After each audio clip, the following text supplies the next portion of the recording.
നമസ്കാരം. ലീഗൽ തോട്ടിലേക്ക് സ്വാഗതം. ഇന്ന് നമുക്ക് ഈ സിവിൽ കോടതികളിൽ നിന്നും ഒരു താൽക്കാലിക നിരോധന ഉത്തരവ് സമ്പാദിക്കുന്നത് എങ്ങനെയാണ് എന്ന് നോക്കാം. ധാരാളമായി നമുക്ക് കേൾക്കാനുള്ള ഒരു വാക്കാണ് സിവിൽ കോടതികളിൽ നിന്നും നിരോധന ഉത്തരവ് സമ്പാദിക്കുക എന്നുള്ളത്. ആദ്യമായി തന്നെ ഈ നിരോധന ഉത്തരവ് സമ്പാദിക്കുന്നത് ഒരു ഇടക്കാല ഉത്തരവാണ്. നിരോധന ഉത്തരവിനെ കുറിച്ച് പറയുകയാണെങ്കിൽ അത് ഇടക്കാല ഉത്തരവായിട്ടും നമുക്ക് ലഭിക്കും. അവസാനം ഒരു വിധിന്യായത്തിലൂടെ നമുക്കൊരു സ്ഥായിയായ നിരോധന ഉത്തരവ് ലഭിക്കും.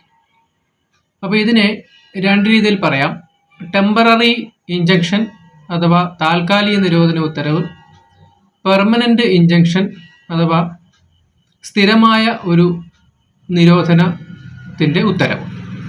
ഈ സ്ഥിരമായ നിരോധന ഉത്തരവ് അവസാനം തെളിവൊക്കെ കൊടുത്തതിന് ശേഷമാണ് നമുക്ക് കോടതിയിൽ നിന്ന് ലഭിക്കുന്നത്. അതുവരെ നമുക്ക് ലഭിക്കുന്നതാണ് ഒരു താൽക്കാലിക നിരോധന ഉത്തരവ്.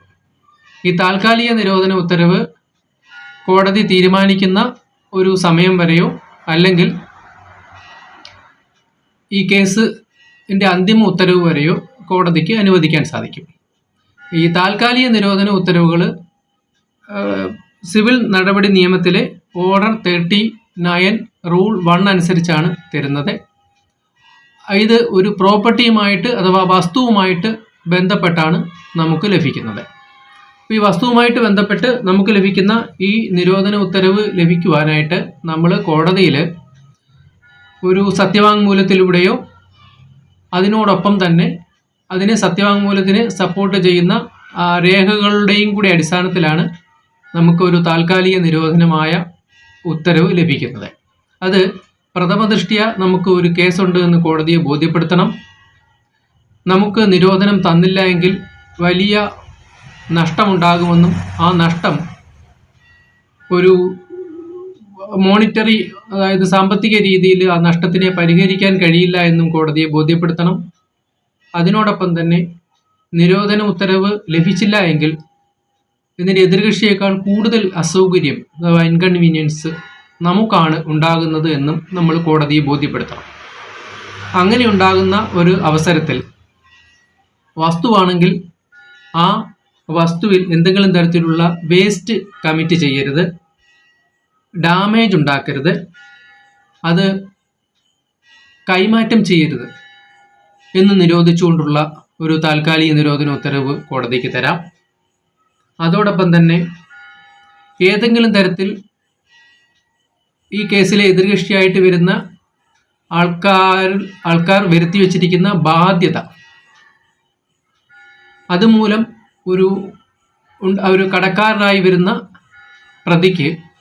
പ്രതിയിൽ നിന്നും ബാധ്യത കിട്ടുവാനുള്ള സാമ്പത്തികമായ കാര്യം പണം, ആ പണത്തിനെ ലഭിക്കുവാനുള്ള ഏതെങ്കിലും ബാധ്യതയെ ഡീഫ്രോഡ് ചെയ്യുക. അങ്ങനെ ഡീഫ്രോഡ് ചെയ്യുന്നതിന് വേണ്ടി വസ്തു ഡിസ്പോസ് ചെയ്യുവാൻ ശ്രമിക്കുന്ന ഒരു സാഹചര്യത്തിൽ അത്തരത്തിൽ ചെയ്യരുത്. ഡിസ്പോസ് ചെയ്യുന്നതിലൂടെ അയാളുടെ കടക്കാരെ അയാൾക്ക് കൊടുക്കുവാനുള്ള ബാധ്യത കൊടുക്കുവാനുള്ള പണം കൊടുക്കുവാനുള്ള കടം വാങ്ങിയ ആൾക്കാരെ വഞ്ചിക്കുന്നതിനോ ചതിക്കുന്നതിനോ പറ്റിക്കുന്നതിനോ വേണ്ടി വസ്തു കൈമാറ്റം ചെയ്യുവാൻ പാടില്ല എന്ന് പറഞ്ഞുകൊണ്ടുള്ള ഒരു നിരോധന ഉത്തരവ് കൊടുക്കാം. അല്ലെങ്കിൽ ഏതെങ്കിലും ഒരു വസ്തുവിൽ താമസിക്കുന്ന ഒരാളിനെ ഇറക്കി വിടരുത്, അല്ലെങ്കിൽ മറ്റെന്തെങ്കിലും തരത്തിൽ അയാൾക്ക് ഒരു ഇഞ്ചുറി അഥവാ കഷ്ടനഷ്ടം ഉണ്ടാക്കരുത് എന്ന് പറഞ്ഞുകൊണ്ടും കോടതിയിൽ നിന്നും ഒരു നിരോധന ഉത്തരവ് കൊടുക്കാറുണ്ട്. ഓർഡർ 39 റൂൾ 1 അനുസരിച്ചാണ് കൊടുക്കുന്നത്. അപ്പം ഇങ്ങനെ കൊടുക്കുന്ന കേസിൽ ഈ വേസ്റ്റ് അല്ലെങ്കിൽ ഡാമേജ് കമ്മിറ്റ് ചെയ്യുവാണെങ്കിൽ അങ്ങനെ കമ്മിറ്റ് ചെയ്യുവാൻ പാടില്ല. അത് റിസ്ട്രെയിൻ ചെയ്യാം, അതിനെ പ്രിവെൻറ്റ് ചെയ്യാം. ഏലിനേഷനോ സെയിലോ റിമൂവലോ ആണെങ്കിൽ, വിൽക്കുക അല്ലെങ്കിൽ ഇറക്കി വിടുക ഇത്തരം സംഗതികളാണെങ്കിൽ അതിനെ നിരോധിച്ചുകൊണ്ടും ഒരു നിരോധന ഉത്തരവ് നമുക്ക് കോടതിയിൽ നിന്നും ലഭിക്കും. അപ്പോൾ അപ്രകാരം ഒരു നിരോധന ഉത്തരവ് ലഭിച്ചാൽ ആ നിരോധന ഉത്തരവ് 30 ദിവസത്തിനകം അതിനകത്ത് ഒരു വാദം നടത്തി ഒരു അന്തിമ തീരുമാനം എടുക്കണം എന്ന് നിയമത്തിൽ പറയുന്നു.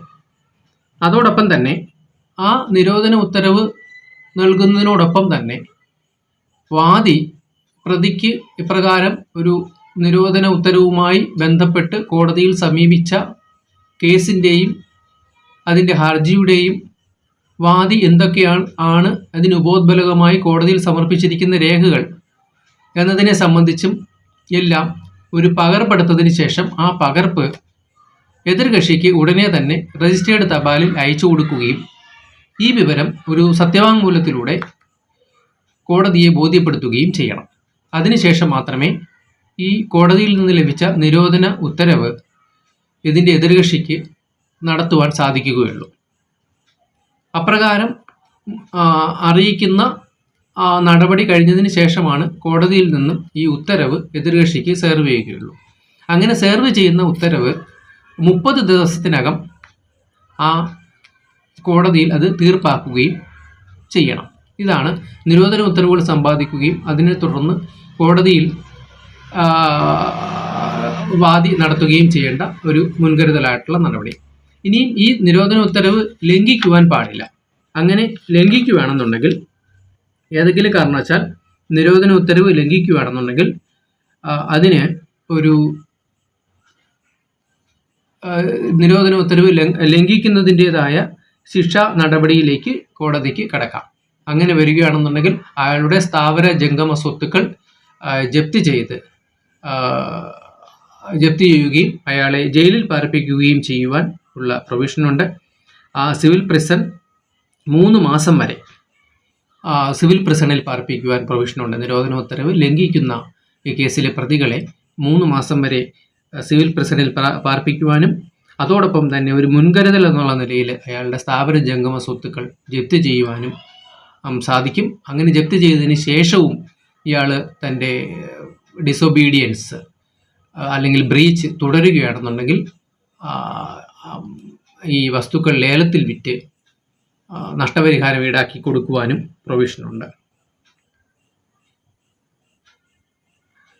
ഇതാണ് നിരോധന ഉത്തരവുകളെ സംബന്ധിച്ച് കോടതിയിൽ നിന്നും ലഭിക്കുന്ന പരിഹാരം.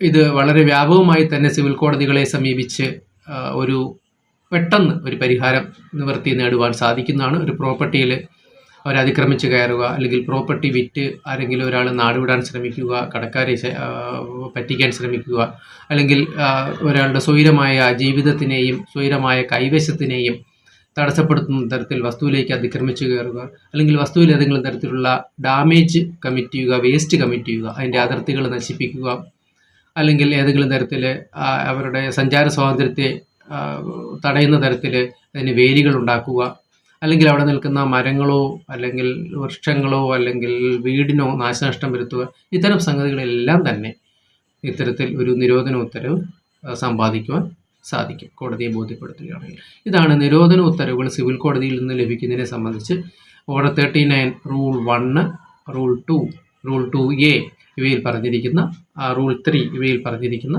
നിയമങ്ങൾ. മറ്റൊരു വിഷയവുമായി മറ്റൊരു ദിവസം കാണാം. നന്ദി, നമസ്കാരം.